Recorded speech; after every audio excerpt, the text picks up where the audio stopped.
Good evening. Welcome to the daily view on Nifty and Bank Nifty. What a day today and what a candle if we see on the daily chart. Now, this candle that has been formed today is mainly due to the news which came at around 1:30 that Russia has called some troops back to their bases. So that's why, due to recall of troops, it led to further short covering. Otherwise, Nifty was retesting at the time this news came. It was around 17,100, 150 levels. And this news led to more short covering, and Nifty not only closed the gap, it almost closed 50 points above it. So obviously the view which was bearish has gone wrong. And अगर आप ये देखें कि जिसमें यहाँ पे ये पिछला स्विंग लो भी तोड़ दिया था निफ्टी ने 16,836 का। आप यहाँ देखें निफ्टी का लो था 16,809। तो ये जो फंडामेंटल चेंज हुआ है वर्ल्ड मार्केट्स में भी, डाउ जोन्स ने फुल रिकवरी दिखाई and it was up around 1.5 से 2%. So you can not be bearish right now because stop losses have been triggered, and we sold at 16,850, and also when it was retesting this green line, जब ये green line test करी थी हमने shorts add करे, but eventually जैसे ये gap close हुआ तो स्टॉप लॉस हमारा हिट हो गया. ये जो गैप 17,300 पे गैप था.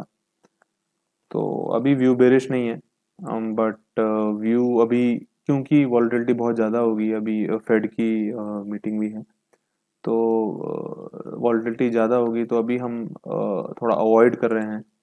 थोड़ा सिचुएशन देखते हैं, क्योंकि अभी ट्रूप्स कुछ ही एरिया के वापस आए हैं. फिर से भी टेंशन एस्केलेट हो सकती हैं. तो अभी हम व्यू न्यूट्रल रखेंगे, व्यू बुलिश रखेंगे, ट्रेड कुछ नहीं लेंगे, क्योंकि अभी बिकॉज ये रेंज में है. अभी निफ्टी रेंज में वापस चली गई है, जो कि पहले ब्रेकडाउन दिया था. तो व्यू बुलिश रखेंगे, बट ये जो रेंज है ऊपर 17,600 और नीचे अब ये जो पहले 17,000 थी अब वो 16,800 हो गई है. तो रेंज में ट्रेड करना काफ़ी मुश्किल हो जाएगा, क्योंकि ये कॉन्ट्रैक्टिंग नहीं बोलेंगे, पहले कॉन्ट्रैक्टिंग थी. अब ये जो रेंज है उसमें काफ़ी गैप अप गैप डाउन भी हो सकते हैं. तो अनटिल अनलेस ये रेंज से बाहर निकल जाए, या तो 16,800 से ब्रेकडाउन हो जाए, या ऊपर 17,600 में, तो ये रेंज हम लिखेंगे अभी 16,800 से 17,600. तो वी वुड रिकमेंड कि अभी ट्रेड ना करें, और 17,600 ऊपर में ये लाइन आ रही है 17,550 पे, और ये ऊपर है 17,640. तो 17,640 से 16,800 की जो रेंज है इसमें अभी अवॉइड करें कोई भी पोजिशनल व्यू लेना. इंट्राडे अपॉर्चुनिटीज़ मिलती रहेंगी, तो इंट्राडे आप देख सकते हैं. एंड अभी अगर ये 17,640 क्रॉस कर जाती है तो हमें लगता है 18,250 जा सकती है. सिमिलरली 16,800 क्रॉस होने पे 16,400 लगती है. तो ये व्यू अभी हमारा है, बट इस रेंज में ट्रेड करना, गिवन द फैक्ट इतना न्यूज़ फ्लो है, और अभी भी बिल्कुल जो रशिया और यूक्रेन के बीच में कोई एकदम ट्रूस पैक्ट साइन नहीं हुआ है, तो अभी ये फिर से एस्केलेट हो सकता है. तो इसलिए हमारी राय ये रहेगी कि आप अवॉइड करें इसमें ट्रेड करना, क्योंकि हमारा भी आपने देखा स्टॉप लॉस जैसे ट्रिगर हो गया. दोनों साइड, लॉन्ग साइड पे तो इतना इम्पैक्ट नहीं पड़ा था, क्योंकि जहां हमने लॉन्ग किया था उसके round about he stop loss hit हुआ था. बट अभी शॉर्ट साइड पे काफ़ी बड़ा हिट आया हमको भी. तो we would wait till this range breaks either on the upside or downside. जो टारगेट्स हम देख रहे हैं, अगर ये रेंज ब्रेक होती है 17,640 ऊपर में, तो हमें 18,200 से 300 दिखता है ऊपर में, और नीचे अगर ये 16,800 ब्रेक होती है तो आप 16,400 से 16,300 देखने को मिल सकता है। तो निफ्टी पे ये व्यू रहेगा। और बैंक निफ्टी की बात करें तो बैंक निफ्टी ने भी वही बैंक निफ्टी ने फिर भी कल का लो तोड़ा था, जो था 36,828, उसके नीचे गई थी, बट फिर वापस रिकवरी आ गई। और ये जो ट्रेंड लाइन है जो सपोर्ट करी थी, इसको रिटेस्ट करने के बजाय फुल इसके अंदर क्लोज हो गई। और अब हमें लगता है कि इसमें भी वेट करना चाहिए, क्योंकि इतनी बड़ी कैंडल के बाद स्टॉप लॉस तो बहुत ही नीचे रहता है, तो थोड़ा सा वेट करें। अगर इससे पैरेलल लाइन ड्रॉ करें तो ये अभी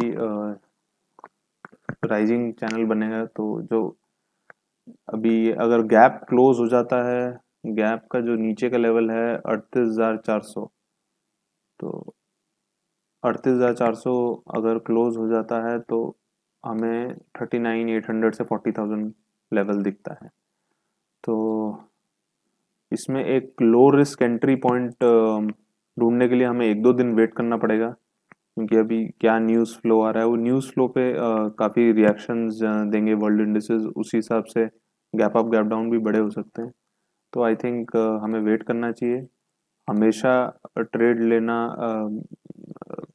अगर इतना न्यूज़ फ्लो हो तो कोई फ़ायदा नहीं है, तो आप थोड़े दिन वेट आउट भी कर सकते हैं। और पहले सिचुएशंस नॉर्मल होने दीजिए, कुछ जो इवेंट्स हैं वो पास होने दीजिए, और अगर कोई लो रिस्क सेटअप आता है तभी एंटर करना चाहिए। तो हम व्यू अभी बुलिश रखते हैं, क्योंकि कैंडल ऐसी बनी है। और ट्रेड इसमें हमारा स्टॉप लॉस ट्रिगर हो गया है, जो ये ट्रेड था। तो इसमें जो स्टॉप लॉस हम ऐड कर रहे थे, सोच रहे थे ऐड करने की, वो भी अभी हमें बाय क्लोजिंग निकल जाना है चाहिए था। तो अगर आप नहीं निकले हैं तो आप कल सुबह निकल सकते हैं ये पोजीशन से। तो हमारा व्यू रहेगा कि जो गैप है, व्यू बुलिश रहेगा। जो गैप है 38,400 जिसका लो है, तो once once the gap closes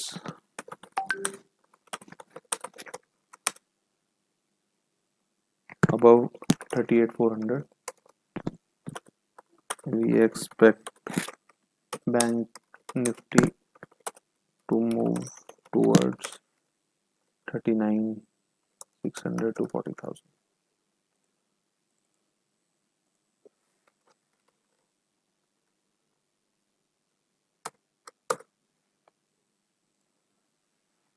तो अगर ये जैसे गैप है 38,400 का, अगर ये क्लोज हो जाता है तो आपको ये आने वाले टाइम में 39,800 39,700 से 40,000 के टारगेट देखने को मिल सकते हैं, क्योंकि ये राइजिंग ट्रेंड लाइन है। तो ये अभी हमारा व्यू रहेगा, बट हम ट्रेड नहीं ले रहे हैं। जैसे कि हम बार बार बोल रहे हैं कि न्यूज़ फ्लो बहुत है, हो सकता है अभी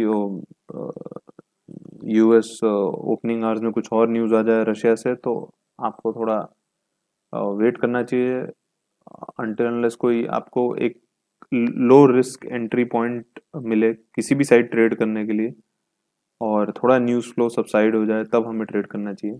व्यू बुलिश ही रहेगा अभी। शॉर्ट होने का कोई बेरिश होने का कोई सिनेरियो नहीं दिख रहा है, क्योंकि अगर आप देखें कैंडल भी काफ़ी बुलिश क्लोज हुई है, और पिछले दिन के हाई के ऊपर भी बंद हुई है।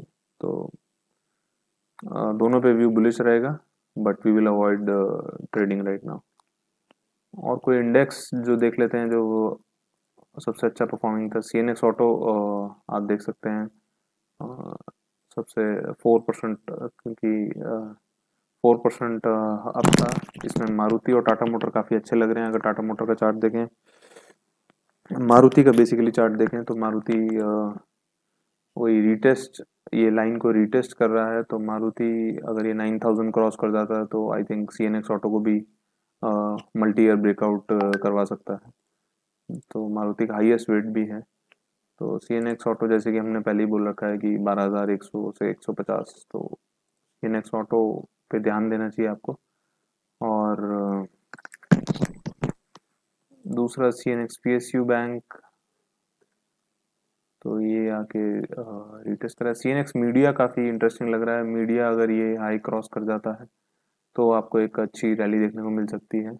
इसमें अगर आप देखें जी जो है ये रीटेस्ट कर रहा है अपने पुराने टॉप्स को। तो ये जो है इस एरिया में जो टॉप्स हैं अगर आप देखें 240 से 250 की रेंज में, तो इसको रीटेस्ट किया जा रहा है।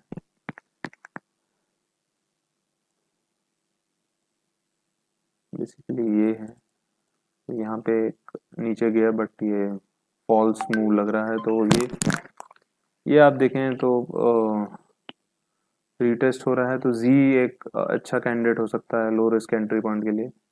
तो CNX मीडिया पे आप फोकस रखें। ये हाई क्रॉस होता है तो आपको एक अच्छा मूव देखने को मिलेगा। बाकी वर्स्ट परफॉर्मिंग CNX फार्मा था, क्योंकि डिफेंसिव से लोग बाहर आ रहे हैं। CNX मेटल वापस कोशिश कर रहा है ऊपर जाने की। और स्मॉल कैप में अभी तेज़ी नहीं आई, क्योंकि हालांकि इंडेक्स 2.5% अप था, बट फर्स्ट जो मूव आता है वो लार्ज कैप्स में ही आता है। वही हुआ आज कि लार्ज कैप ने अपना गैप क्लोज कर दिया बट स्मॉल कैप्स नहीं कर पाए। तो ये हमें इससे अभी थोड़ा टाइम लगेगा स्मॉल कैप्स, क्योंकि बाद में रिकवर होते हैं।